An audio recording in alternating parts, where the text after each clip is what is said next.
Before, she just used to know it's part of culture. So that's what they did because she went through it. But now with education, she's been able to understand how bad it is, how difficult it is for people who've been cut to get children, how difficult it is for them to heal.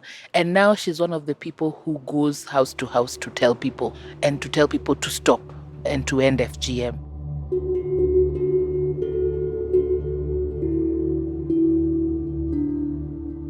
Hello, and welcome to a very special first-of-its-kind series of The Story of Woman, coming to you in person from Kenya. This is a story about the strength and untapped potential of women. A story about what it looks like when one human rights issue that's been around for millennia faces the collective power of women who are determined to create better lives for themselves, their daughters, their communities, and the world. The views expressed by the individuals interviewed in this podcast are their own and do not necessarily reflect the views of Orchid Project or its partner organizations. Nywele ama kuweka makeup ama nini? Natengeneza aina zote, lotion, natengeneza vitu vingi vya urembo wa mwanamke, lakini pia nina saluni yangu dogo hapo Park Road ambayo inafanya ni spa na saluni ambayo inafanya masaji, inafanya nywele, inafanya vitu vyote kwa kifupi.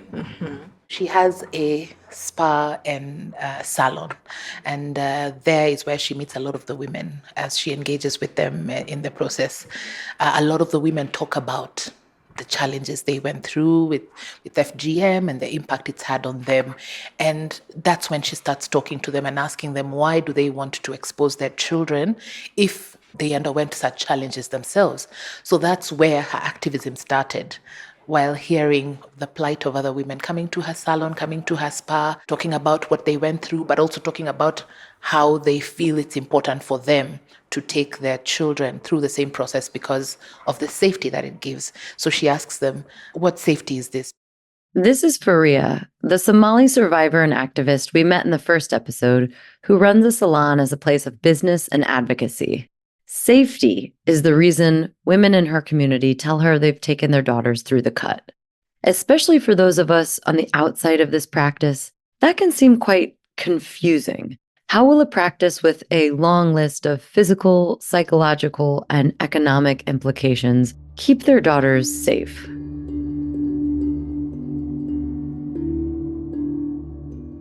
In the first episode of this series, we broke down what FGMC is and how, despite the fact that there is no single story of this issue, there are many known harmful implications for the individual girl, for every community that practices it, and for the entire world.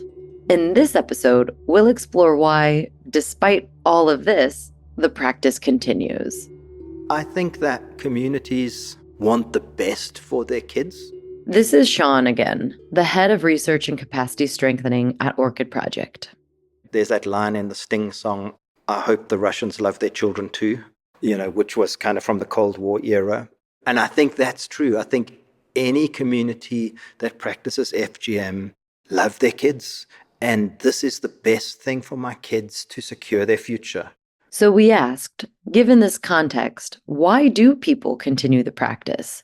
Why is it seen as the safe, secure choice? Maybe we can break it down into three big buckets. That FGM is about marking you as belonging, as identity.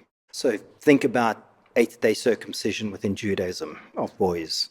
It's a mark of identity going all the way back to Abraham. And so in certain communities like Nigeria, where it's practiced within those first few weeks of life, it's connected to the naming ceremony. So your name waits for you to be born, then you're born, then you have the ceremony where you get your name and you're cut, And so it's about identity. It's about who you are and who you're part of. On the other extreme, in some communities, like in the Maasai community in Kenya, it's a rite of passage into womanhood. It's about becoming. So if this one's about belonging, then this one's about becoming a woman, becoming an adult, becoming a wife. It's that passage into. And so even here, where you have certain contexts where maybe a community has walked away from FGM, the real question is, have those girls become women, or are they 45 years old and still see themselves or are still seen as girls in their society? And you see the same things in Xhosa culture in South Africa with the boys, that the boys go through a rite of passage where at that same age of puberty they are circumcised and they become men. And so again, you see that parallel happening. And then there's a third group that it's much more about chastity, it's much more about purity, it's much more about managing sexual desire. You know, that group often cuts just before puberty, just around puberty. In some communities, the cut is also linked to marriage, so you have to be cut before you're married. And so if that time of cutting is younger, then the time of marriage is younger. But clearly a Nigerian cutting at 3 or 4 weeks is not cutting to be married. And then there's health concerns and aesthetic concerns, and there's a whole bunch of other sort of stuff that sits around that, but broadly it falls down to those 3 buckets of belonging, becoming, and being. Belonging, becoming, being. At the end of the day, isn't that what all of our social norms are about?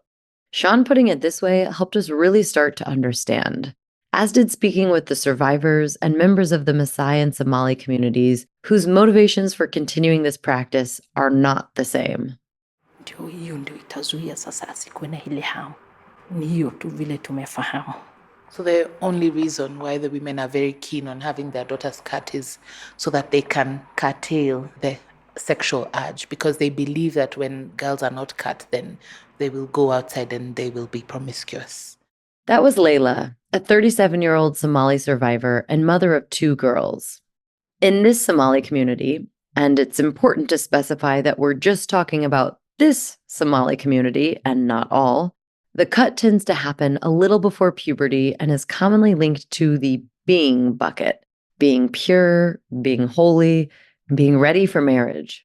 She says it's because they want their children to stay the way they did at home until they're ready for marriage. So they believe that the reason they stayed as mothers, the reason they stayed until they were married is because they went through the cut. And they believe that if they expose their daughters to the same, then their children will also not go out and be promiscuous. They'll stay at home until it's time for them to get married.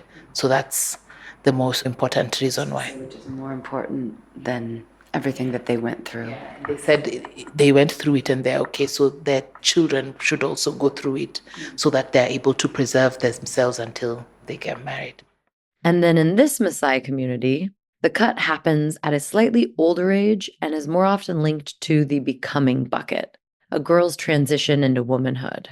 Meeta aitoki naikilikuan oltung'ani idim naaji ayamisho anoto sinye ormarei neeku kelimu ajo ore sinye entito naa pookin peetumoki ashomo enkang orpayian. It's a long story, but the bottom line is it's a rite of passage. It has to happen. It's happened over the years. For those people who decide not to have it, they end up being castigated from society. And if a girl is not married with her age set, then she's ostracized. So you may want to say no, but then the consequences are hard. So for them, this is important. If they are to move from being girls to being women, it's also like the key to getting married. So you have to go through the cut for you to get married. That was Setoti, a Maasai community leader we met in the first episode.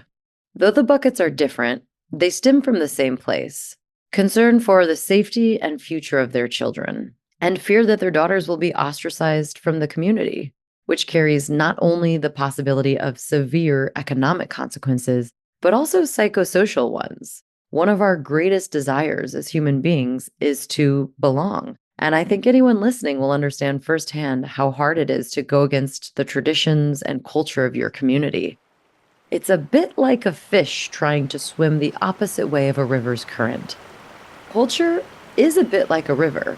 It moves us in a certain direction to make choices about what we wear each day, how we spend our time, and what's best for the future of our children.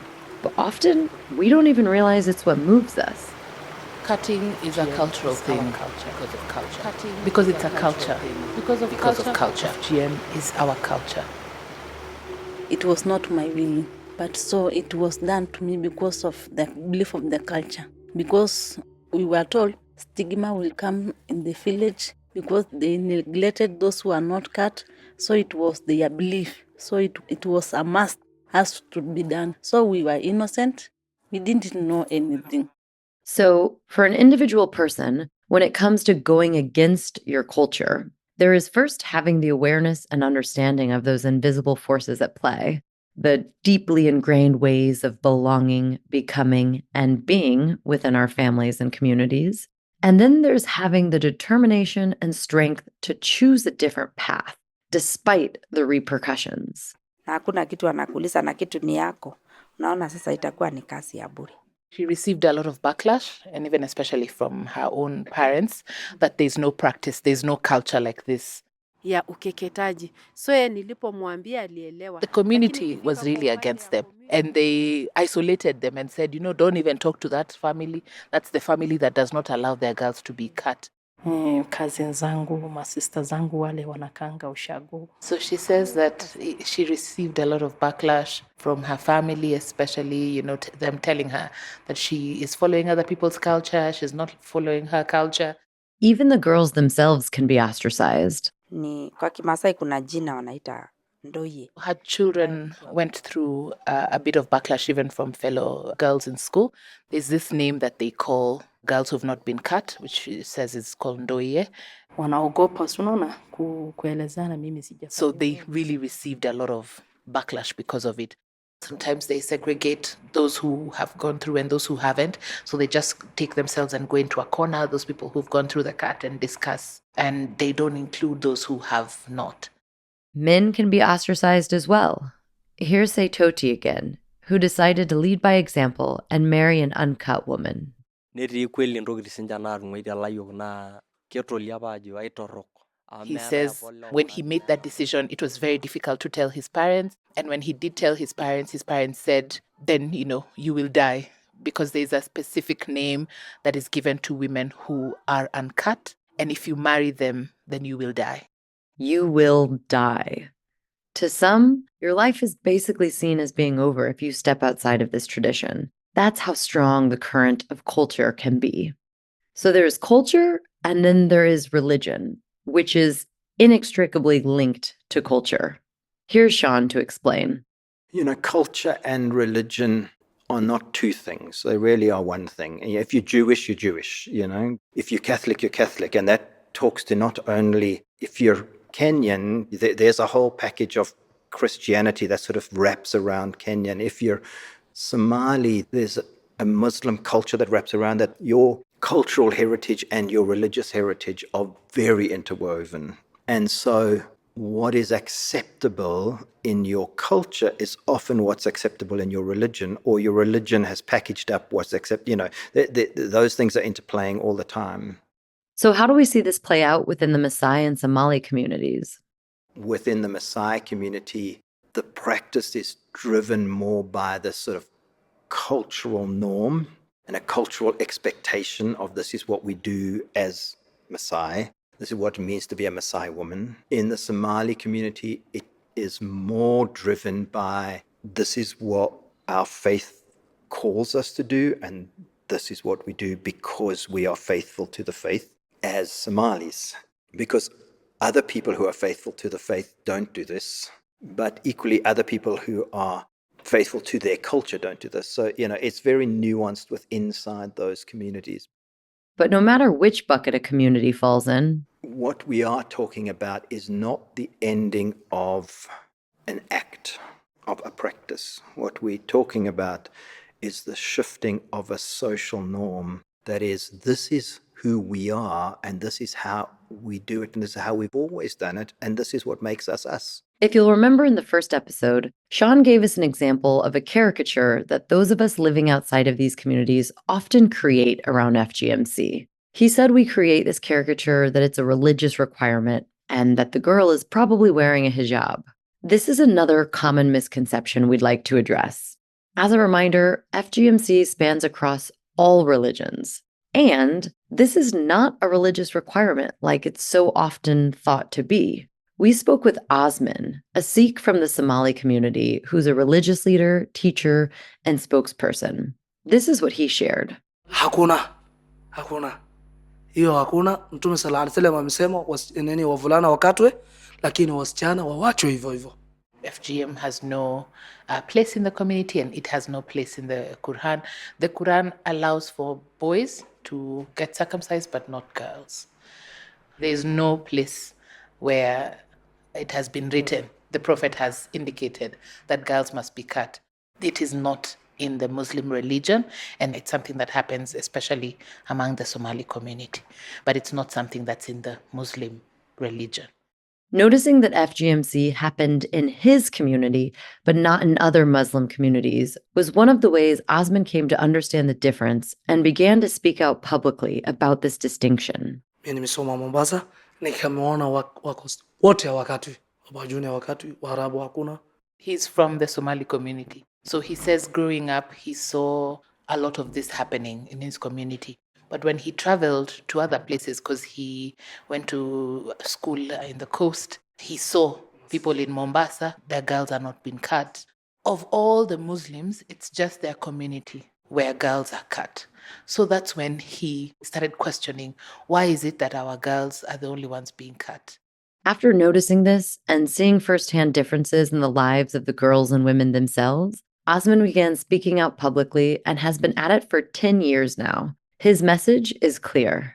Tunasema kama mtume wetu sallallahu alaihi wasallam hajasema wasichana watahirishwe, sisi pia tunasema wasichana hawatahirishwe.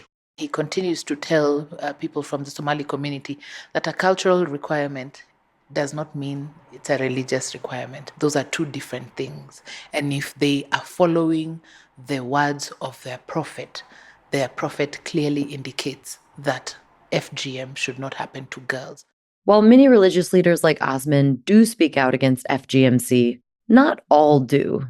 Sean explains. That's always, all of us are interpreting the text. As Christians, we're interpreting the text. Did Paul really say to Timothy, have some wine to settle your stomach, or did he mean have some grape juice to settle your stomach? We interpret the text through our cultural lens. And in the same way, that's happening within Islam. And so different scholars are interpreting the text to say, it says this, that FGM is required, and then others will say, it says you should not harm a person, and this is clearly harmful, so you shouldn't do it. And those two interpretations are simply that, they're interpretations. But it's very hard to say no when the argument is God said. So while some scholars will say God didn't say, other scholars will say God did say, and then it's at the household level, at the family level, what did God say? And what do we believe God said? Because if this is what God wants of us, and this is what our community wants of us, and this is what's required of us, and this is what's expected of us by our community, and to not do this is to be rejected by our community, and our sense of belonging and our sense of being and our sense of identity is tied to us being part of, if we bring that concept of Ubuntu into this, that sense of I am because we are, my identity as a father is dependent on the fact that I have children. If we hold that, then to say, I walk away from that to say no to something is incredibly hard to do.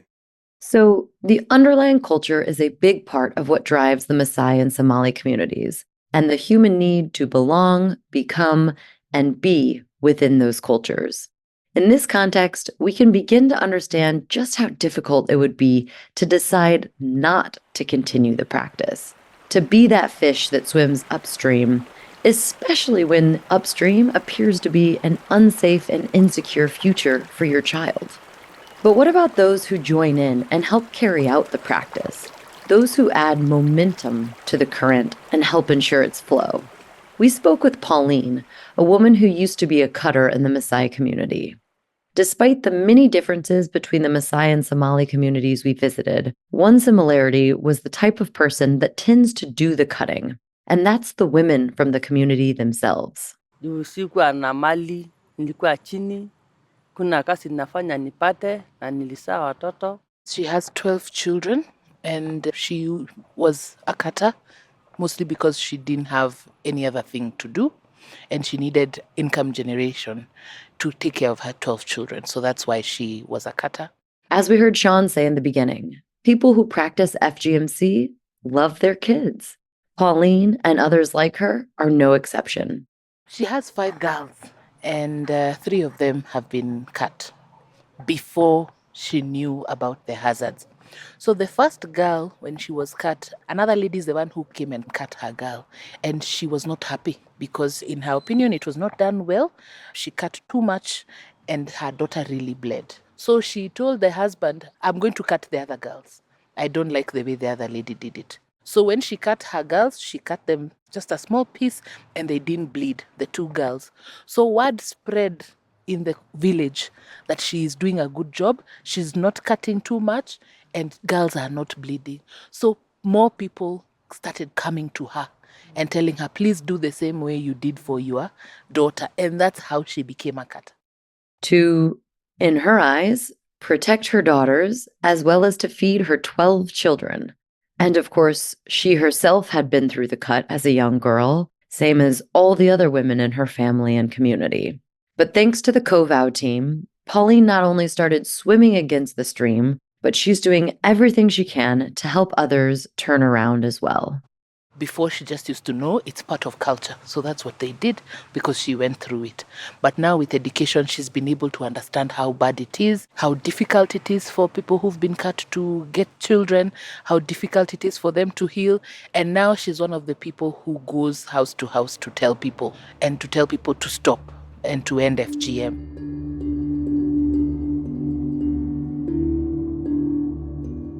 So even though it's nuanced and varied depending on the community, the powerful current of culture and tradition plays a big role in the continuation of the practice. As an individual, it's extremely difficult to even recognize that you're in the river, let alone to have the determination, resources, and overall ability to turn around and swim the other way. But what about as a collective? What about the river itself? Why does it continue to flow when there are measures in place to stop it, such as the law? Here's Karigo, an advocacy officer from Orchid Project. If you live in a community where there's cultural laws, let's loosely call them down, and national laws around a certain issue, again, the belonging, living in a community where you really do not want to just feel like an outsider, people feel more inclined to follow sort of cultural laws or cultural norms, whatever you may want to call them, as opposed to national laws, because they feel a little bit detached from the national laws. And often, when the law changes before the culture does, or when certain advocacy messages get through, but the underlying culture remains, the issue at hand evolves rather than disappears. With FGMC, we've seen that happen in a few ways.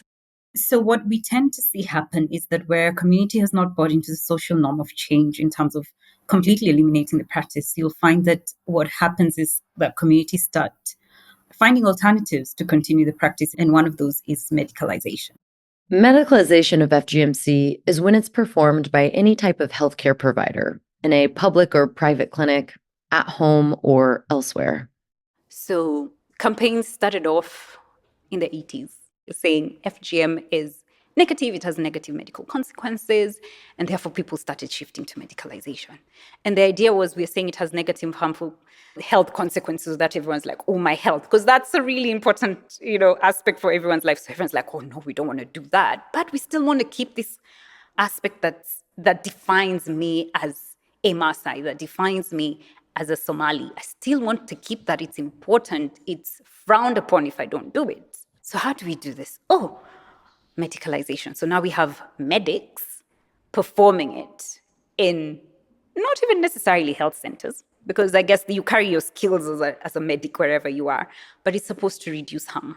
But does it?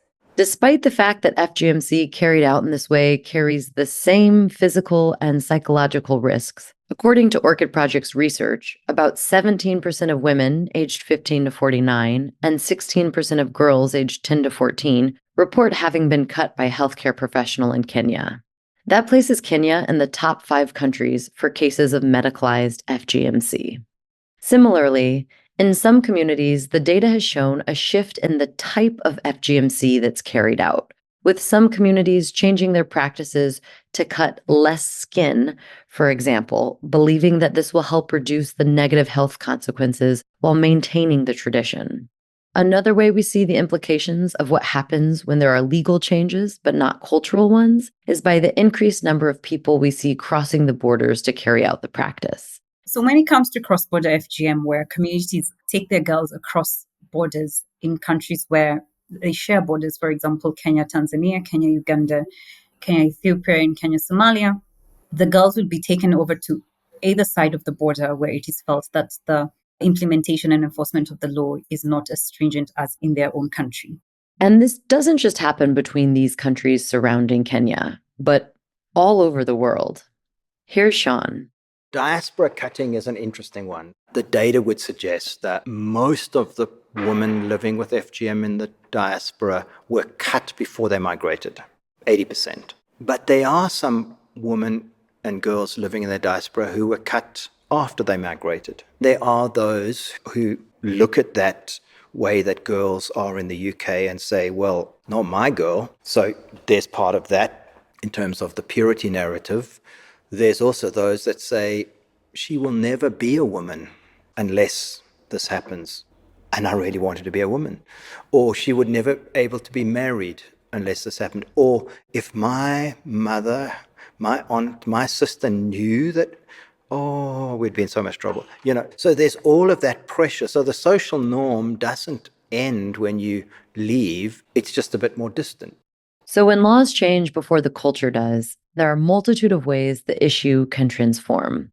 We've seen that with FGMC, with some communities moving toward medicalization, shifting the type of FGMC they practice, and an increased number of those crossing the border to carry it out. And with cultural change, there's always a backlash. As we've heard, there's a backlash that happens for individuals within their communities and families, and then there's the backlash we see at the national and global level, the kind of backlash that happens with any attempt of social change. Here's Karigo to talk about one of the ways we're seeing this happen in the region.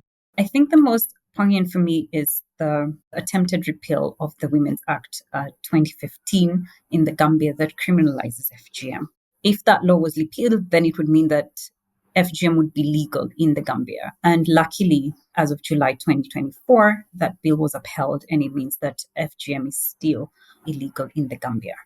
Backlash like this doesn't just impact Gambia, and it doesn't just impact the issue of FGMC. It's a scary time, not just for what you would quote unquote call FGM advocates, but for people that work towards gender equality and ensuring that women and girls are protected. One, because there are certain countries that have not passed an FGM law, not just a specific law, but anything within any of their legislation that bans FGM at all. Somalia being one, Sierra Leone being another. And so if the Gambia was to repeal this law and, FGM is free reign and everyone can do it, then we are saying that others are emboldened, even those that have laws and think that we shouldn't have laws. So it creates a precedent where we don't want to go back to. And it claws back the advocacy and the effort, sweat and tears of a lot of our predecessors in terms of the work that they've done to really bring out the issue of FGM being harmful, right? It brings out the idea that women don't have agency. Women and girls don't have agency. They don't have bodily autonomy. They don't have the right to life because you don't know if you're going to be among the one that's cut and bleeds to death.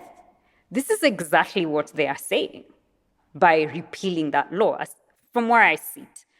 Those that have been following the issue of abortion closely may see parallels to what's been happening there, with Roe v. Wade being overturned in the US, leading to one state after another passing harsher and harsher anti-abortion legislation, and countries around the world following suit. FGMC, like abortion, like the gender pay gap, are, at the end of the day, all manifestations of the same problem. In pretty much any society in the world, men hold power. We have a lot of hangover of patriarchy in our systems. No matter who we are, where we live, or what year it is, patriarchy underlies just about every single one of our cultures, greatly influencing the streams that we swim in. Depending on our immediate culture and what year it is, we see this manifest in many different ways. And Over time, as we work to rid ourselves of the human rights issues this system has created, we see the issues transform and evolve as they face backlash and progress, backlash and progress, backlash and progress. No matter the larger issue, addressing one single part of it won't be enough to bring it to an end. With FGMC, we've seen this in the way messages around health and safety have led to increased medicalization and a shift in the type of FGMC that's carried out, but not necessarily a decrease in the overall numbers. New laws may deter some, but have also helped to create more porous borders and new hotspots for the practice. If you remove all the people, like Pauline, who carried out FGMC for a living, but the demand is still there, the culture is still there, someone else will step in to fill that gap. And even though it happens, it's incredibly difficult for one little fish to come into awareness of the river that it swims in, and then to make the decision and have the determination, resources, and ability to turn around and swim the other way. So, as with every social issue, the progress of FGMC is not linear, and it will take time because we aren't talking about just ending a practice. We're talking about shifting a social norm, shifting a culture, shifting which way the current of the river flows, shifting the patriarchal system itself. So then, how do we do this? The thing that she wants to happen now is more awareness. Because with more awareness, they will get education and they will go into the communities and teach people about the effects of FGM. We were brought together, women and men. So when we were brought together, there was nothing which was hidden. In the next and final episode of this series, we'll explore what progress looks like, what works best in getting us there, and why we continue to have hope for the future. They will be the first one to go for higher education and to fly. If she will succeed to go for outside the country, she will be the first in our community or in our family to go outside the country. She wanted to be a teacher and she was unable to finish school. If she was able to finish, she would have been a teacher. God has, your teaching did not just end up in the blackboard, but you're now doing a bigger to the community. Sure. It's amazing. Yeah, it's amazing. Community to the world. Big community.